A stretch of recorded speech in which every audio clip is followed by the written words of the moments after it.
Welcome to This Just In, the show bringing you the latest advancements in healthcare, strategy, innovation, and public policy. And now, for the fastest voice in healthcare, here's your host, Justin Barnes. Hello, everyone, and welcome to the special edition of This Just In Radio. I'm your host, Justin Barnes. Today, we're broadcasting live from Tampa, Florida, and the Moffitt Cancer Center. We were graciously invited to join the Cancer Act's leadership meeting and have several of their leaders joining the show to launch our new Cancer Innovation Series. Many thanks to my good friends, Dr. Kamal Jethwani and Dr. Nanish Parikh, for the hospitality in making this on-site location series happen.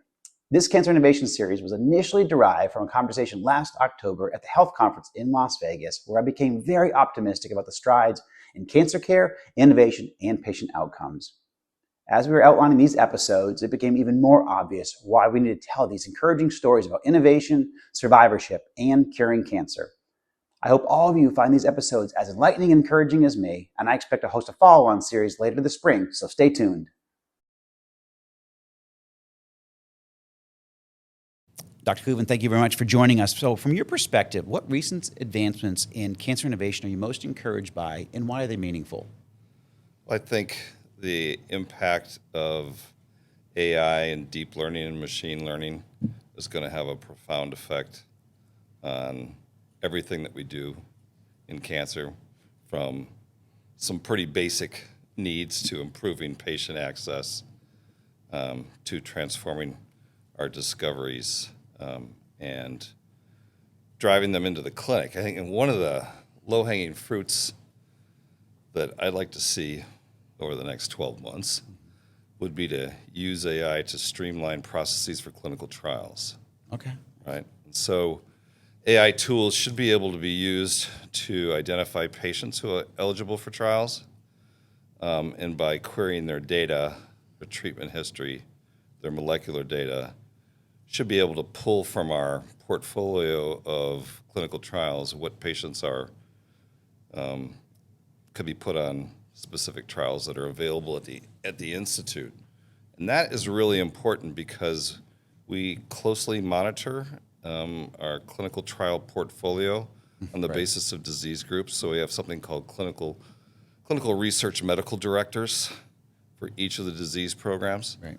And their job with the disease program and the chair of that program is to develop a portfolio that makes sense for the patients that we have coming to Moffitt and to prioritize those.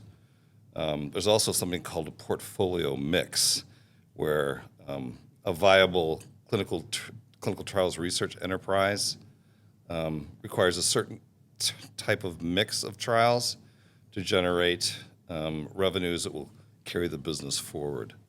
So this is actually something that's super important and will allow us to put the best trials forward and activate those into our system.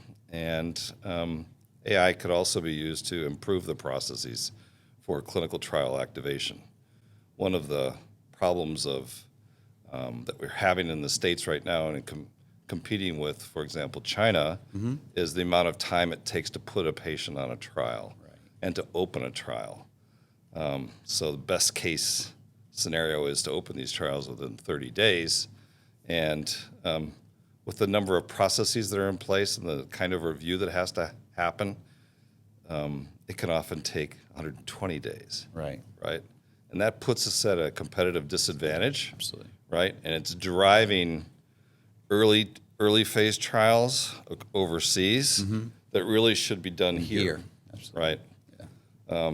And so it ends up creating a lot of work on the back end because things that are done overseas may have to be revalidated here. So I think that's something that we really could, enjoy an immediate impact. So that's super important. AI and machine learning also are going to drive discoveries. And my job as center director is to oversee our research operations. And we're looking for that to really inform best pipelines and best drug developments that we should be pursuing, right? So there's many aspects of that. And so that's a tremendously exciting opportunity for a health system like Moffitt at so many levels, from research to patient access to following patient outcomes and figuring out, how do we best manage a patient to make sure that their care is at an optimum and that we follow them for adverse events.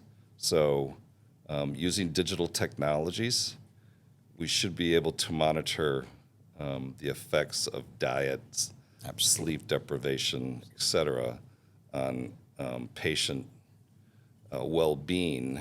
And we should be able to design trials that can do, for example, nutritional interventions to figure out what kind of foods a patient should be taking before, during, and after therapy. Yep. What kind of exercise programs might be meaningful for a patient, during the patient journey. So there's just many aspects by which you can apply digital technologies and then AI to help a physician really improve and personalize treatment and improve the outcomes of patients across the board. And, our need is great. If we're seeing 100,000 patients a year, right, you can tell that the need is urgent. There's 180,000 new diagnoses of cancer in Florida every year. Right. So number 2 in the nation. Yeah. Dr. Wu actually covered some of that. So what are you currently working on that you're most passionate about, and how does that connect to improving cancer rates or outcomes? Well, I think, Moffitt is very well known for developing innovative immunotherapies, especially cellular immunotherapies. And one of the new therapies that's rolling out of Moffitt now are dendritic cell therapies. So it's like a third tier of cell therapies that's being developed. And then there's very innovative other kinds of cell therapies that you can conceive. There's an adaptive immune system that people understand and recognize that B cells make antibodies. T cells are there to kill cancer cells and infected cells. But there's also the innate immune compartment that includes like myeloid cells and macrophages. Those can also be engineered to create new therapies against cancer. And they can be reprogrammed to reprogram the tumor microenvironment to improve the efficacy of immunotherapies. So those are super kind of innovative things that we want to do. We also want to apply bioengineering tools, right? So one of the things that Moffitt has invested in is the physical sciences and trying to apply those to cancer biology and trying to apply those to cancer treatment and prevention. So we have an integrated mathematical oncology department that applies Darwinian principles to understand how a tumor evolves and how treatment therapy evolves in a patient and when you should switch therapies and what kind of drug you should use to switch. We have a bioengineering department that's there to make new tools, new platforms to improve processes. For example, one of the things that's facing the industry right now is getting cell therapies out to oncology practice. And so how do you do that? You have to improve the processes by which we manufacture these cell therapies and make them affordable. So they're not $500,000 to $600,000 a shot. Yep. You drop it down to something that's more reasonable that a doctor can prescribe and give at an oncology center. So we're working hard on that with the bioengineering capabilities. And then we have a machine learning AI department, right? And so the Institute has invested heavily in these physical sciences to really change how we do business and to accelerate discoveries into the clinic. Love it. So in our closing question here, looking at the proverbial crystal ball, what strategy, capability, or shift must Moffitt be ready to navigate in 2 to 3 years to meaningfully accelerate progress in these areas? One of the things that we really have to do is work on literacy. Okay. Right? And literacy of AI and applying data science to everything that we do. And so I think that's something that we really need to invest in, because if your faculty and leaders aren't literate in the state of the state, then you're not going to be able to really feel the impact like you should. And so I'd say that's one thing that we really have to work on. That's a great point.